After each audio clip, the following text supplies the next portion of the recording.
حضرت خاتون جنت اور ان کے بھائی حضرت ابراہیم کی افضلیت کے قائل ہیں، کچھ حضرت عبداللہ ابن مسعود کی افضلیت کے قائل ہیں، اور چھوٹے بندے نہیں،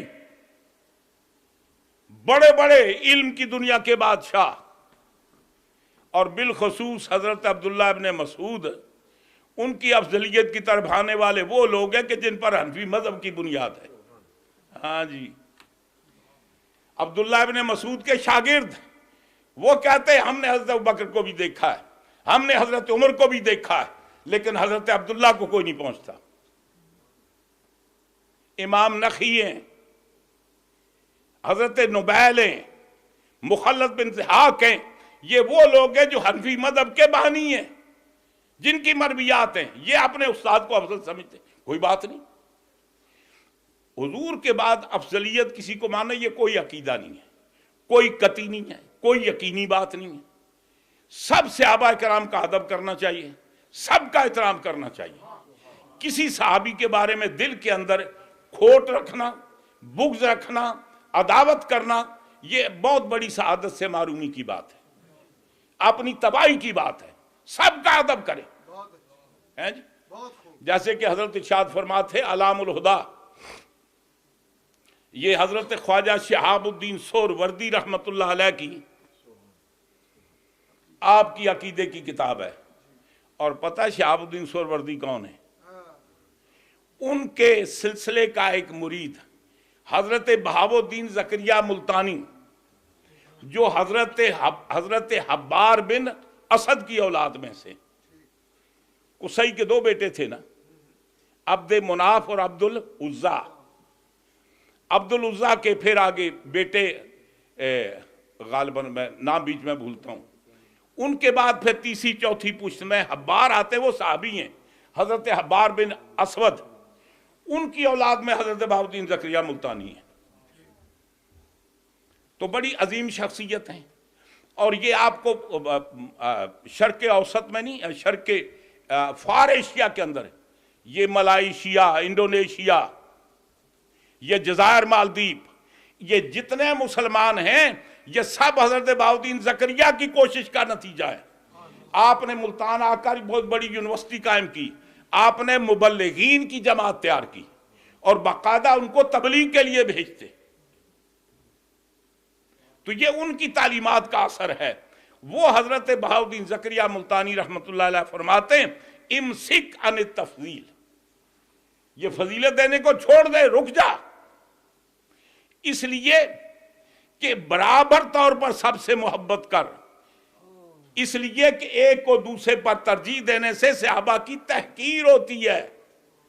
محبت کر سب سے برابر، وَإِنْ خَامَرَ بَطْنُكَ، اگر تیرا دل تجھے مجبور کرے کہ فلاں افضل ہے، آپ فرماتے ہیں فَجْعَلْهُ، پھر اس اپنے جو تیری طبیعت ہے نا، فَجْعَلْهُ مِنْ أَسْرَارِ بَطْنِكَ، پھر جو تیرے اپنے اسرار ہیں ان میں اس کو رکھ، زبان سے ظاہر نہ کر، محبت سب سے برابر کر۔ تو پھر سنیت سے تو گول ہو گئے۔ ہاں جی، تو عرض کرنے کا مقصد یہ ہے کہ یہ کوئی بنیادی عقیدہ نہیں ہے، لیکن یہ جو متعین کیا گیا، جس پر کہتے ہیں فلاں بزرگ نے کہا، فلاں بزرگ نے کہا، فلاں نے لکھا، فلاں، وہ لکھتے کیسے نہ لکھتے تو گردن اڑتی۔ اصل ان کو مقصد صرف علی کو ڈیگریڈ کرنا تھا۔ اور ایک اور لطیفہ بناؤں، یہ جتنی کتابیں لکھنے والے نا، یہ لکھتے ہیں کہ حضرت ابوبکر صدیق سے اگر حضرت علی کو افضل سمجھے نا تو یہ آدمی گمراہ ہو جاتا ہے۔ کیا صرف حضرت علی ہی مفضول ہیں، باقی صحابہ نہیں ہیں؟ اور وہ جو ایک حدیث گڑی گئی نا، ہاں جی، میں نے وہ ٹی وی پر کہا تھا نا، آج تک اس کا جواب نہیں بن پا، نہ قیامت تک دے سکتے ہیں جی، کہ حضور مولا کائنات نے فرمایا کہ جس آدمی نے مجھے شیخین پر فضیلت دی میں اس کو مفتری کی سزا دوں گا۔ جتنی روایتیں 7-8 مختلف طریقے سے، ہر میں علی کا ذکر ہے، جس نے مجھے فضیلت دی۔ کیا آپ کا عقیدہ افضلیت کا صرف علی ہے یا باقی؟ ہونا چاہیے تھا من فضل احدا علی الشیخین، شیخین پر کسی کو بھی جس نے فضیلت دی میں اس کو مفتری کے حد لگاؤں گا۔ پھر یہ بات ہو سکتی تھی۔ وہ اتنا بڑا مولا کائنات کا قول آپ قیاس کریں، قیاس کر کے شراب کی حد آپ 80 کوڑے مقرر کریں، ہماری ہر فقہ کی کتاب میں موجود ہے۔ امام شافعی فرماتے ہیں 40 کوڑے، حنفی کہتے ہیں والا نا، فرماتے ہیں ہماری دلیل یہ ہے کہ حضرت علی نے یہ فرمایا ہے کہ 80 کوڑے لگائے جائیں گے شرابی کو۔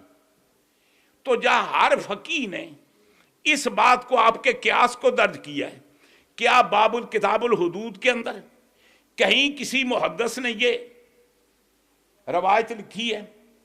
کیا باب الفقہ کے اندر کتاب الحدود کے اندر یہ بات موجود ہے؟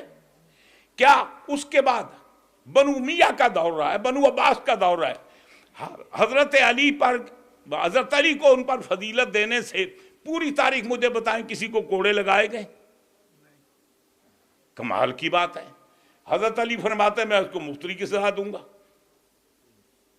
ان کے سامنے ان کا بیٹا ان کو افضل کہہ رہا ہے، ان کے سامنے ان کے مرید ان کو افضل کہہ رہے ہیں، کوئی کوڑا نہیں لگا رہے۔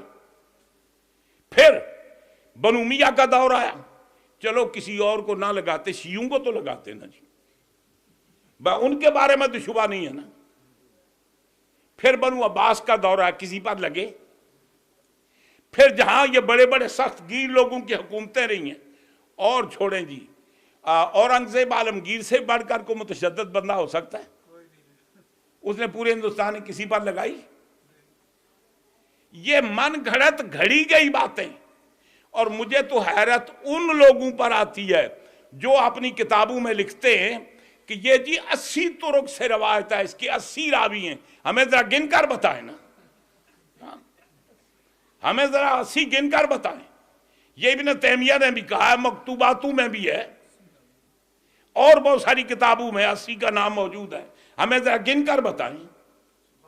سند کسی ایک کی بھی نہیں ہے، اور جو سند نکالی، اور عجیب بات یہ ہے سارے اس بات کو منسوب کرتے ہیں دارقطنی کی طرف، اور دارقطنی کے اندر یہ روایتی کوئی نہیں، بلکہ علل دارقطنی کے اندر ہے، اس میں انہوں نے جرح کی ہے، اس روایت کو صحیح نہیں مانا۔ عرض کرنے کا معنی یہ ایجنڈا سمجھ گئے نا، یہ جو ہم کہتے ہیں بڑے بڑے بزرگ وہ اس نظریے پر گامزن تھے، اس طریقے پر چل رہے تھے، اس طریقے پر چل رہے تھے، کیوں نہ چلتے؟ پہلے جو تھے وہ تو ڈرتے تھے، بعد والے اس سے ڈرتے تھے کہ ہم نے اس طرح کی بات کی تو شیعت کی، رافضیت کی لیبل لگ جائے گا۔ وہ شاہ ولی اللہ جیسا آدمی، شاہ ولی اللہ صاحب کے خاندان کا ایک بندہ ہے، اس نے حضور مولا کائنات کی افضلیت پر کتاب لکھی، تقریض کے لیے شاہ ولی اللہ صاحب کو پیش کی۔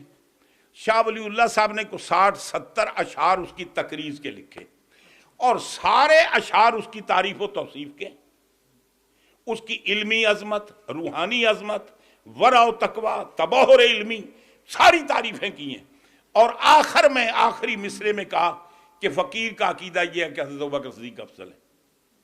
اس کو سنیت سے نہیں نکالا، اس کی فقاہت میں فرق نہیں آیا۔ اگر آپ نے دیکھنا ہو تو التفہیمات الالہیہ، اس کے اندر اس کا تذکرہ موجود ہے، اور سید عبدالحی ابو الحسن ندوی کا باپ، وہ کیا نام ہے، ہے تسکین الخاطر، یہ کیا ہندوستان کے علماء کے حالات پر ہے جی، نزہۃ الخاطر جناب، اس کے اندر بھی یہی نام ہے، کریکٹ ہے یا کچھ اور ہے؟ اچھا، اس کے اندر بھی باقاعدہ تفسیر شاہ ولی اللہ صاحب کا ذکر ہے، اور وہ ان کے چچا زاد بھائی ہیں کتاب لکھنے والے۔ پھر انہی کے دور میں ایک اور ہوئے محمد معین سندھی، وہ بھی شاہ ولی اللہ صاحب کے معاصر ہیں، 1161 میں انتقال ہوا ہے۔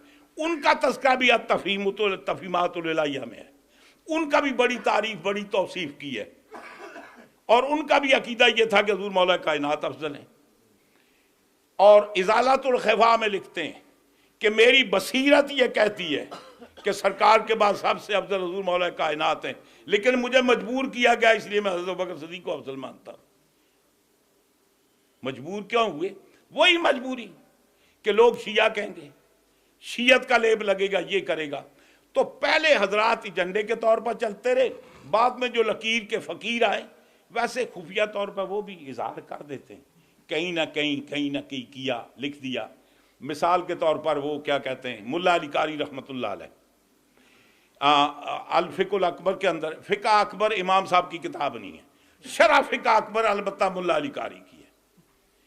الفقہ الاکبر کی نسبت امام صاحب کی طرف درست نہیں ہے، متعدد بزرگوں نے اس کا انکار کیا، لیکن شرح فقہ الاکبر جو ہے وہ تو یقیناً ملا علی قاری کی ہے۔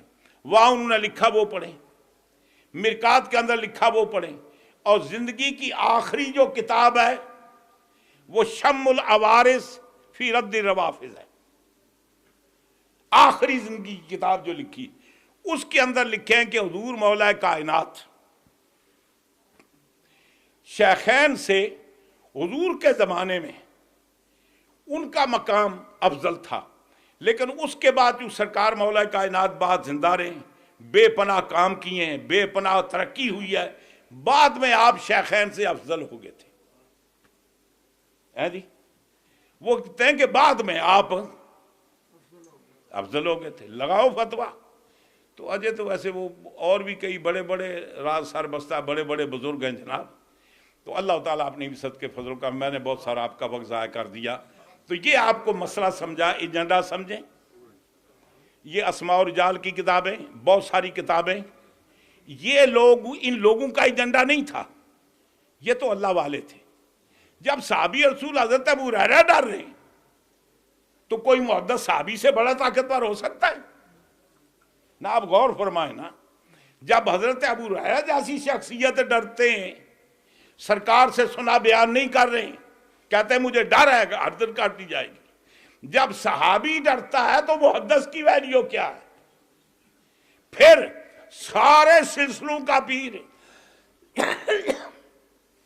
سلسلہ عالیہ، قادریہ، چشتیہ، سہروردیہ، نقشبندیہ کو چھوڑ کر باقی جتنے سلاسل ہیں، سارے سلاسل کا پیر حضرت خواجہ حسن بصری، سارے سلسلے ان سے چلے۔ وہ بھی علی کا نام نہیں لے رہے۔ جب علی کا نام لینا گردن زدنی ہے تو فضیلت کون بیان کرے، افضلیت کا عقیدہ کون بیان کرے؟ تو قصہ یہ ہے کہ وہ تو ایجنڈا تھا، وہ سمجھتے تھے کہ اگر ہم یہ کام کریں گے تو وہ جو باقی ہم دین کا کام کر رہے ہیں اس سے ہم رہ جائیں گے، وہ نہیں کر پائیں گے۔ تو دین کا کام کرنے کے لیے انہوں نے اس سے صرف نظر کیا، اور ویسے بھی شریعت نے اجازت دی ہے۔ شریعت نے یہ کہا کہ جان مان کا خطرہ ہونا، یہ سر قلم ہونے کا خطرہ ہو تو وہاں ایسی گنجائش مطلب موجود ہے، تو وہ گنجائشوں پر عمل کرتے رہے محدثین۔ یہ بڑے جو اس دور میں تھے نا، وہ گنجائشوں پر، جو بعد میں آئے وہ ان محدثین سے ڈرتے تھے کہ ہمیں لوگ کہیں گے دیکھو جی بخاری نے یہ لکھا، فلاں نے یہ لکھا، فلاں نے یہ لکھا، فلاں نے لکھا، یہ تم نے عقیدہ کدھر سے لائے؟ تو ہم نے اگر کوئی بات کی تو بدنام ہو جائیں گے۔ ویسے بھی چوں بڑے لوگ لگے رہے ہیں، یہ ابھی تحقیق کر رہے ہیں، بڑے بڑے لوگوں نے کتابیں لکھی ہیں۔ محمد معین سندھی، بہت بڑے علامہ ٹھٹا کے رہنے والے، حضور مولا کائنات کی افضلیت پر کتاب لکھی۔ شاہ ولی اللہ صاحب چچا زاد پائی، جن کا کتاب کا نام ہے غالباً فصل الخطاب یا رفع الحجاب نام ہے جی۔ اس کے اندر حضور مولا کائنات افضلیت کا ذکر کیا۔ اور چھوڑے میں چشتیوں کی بات کرتا ہوں، حضرت خواجہ فخر جہاں فخر الدین دہلوی اورنگ آبادی فخر جہاں، جن کے مرید ہیں خواجہ نور محمد صاحب مہاروی، جن کے مرید و خلیفہ شاہ نیاز احمد بریلوی، خواجہ نور احمد صاحب مہاروی کے خلیفہ خواجہ سلمان توسوی، ان کے پھر آگے خواجہ شمس العارفین، ان کے آگے پھر جلال پور گوڑا شیف، اور بھی بہت ساری باتیں ہیں۔ اتفاق کی بات ہے کہ کتاب لکھی حضرت خواجہ فخر الحسن نے، حضور مولا کائنات کی افضلیت کا ذکر کیا، اور اس کی شرح پھر لکھی حضرت خواجہ سلمان توسوی کے خلیفہ نے۔ اس نے تو بڑی ٹھیک ٹھاک کتاب لکھی نا جناب۔ تو بڑے بڑے لوگ آئے ہیں، سید علی حمدانی، بڑے بڑے عظیم بزرگ آئے، انہوں نے یہ کام کیا ہے۔ ویسے ریسنٹلی آپ کو بتا دوں، یہ ہمارے یہاں بریڈ فورڈ میں نہیں قبلہ پیر صاحب، پیر معروف حسین صاحب،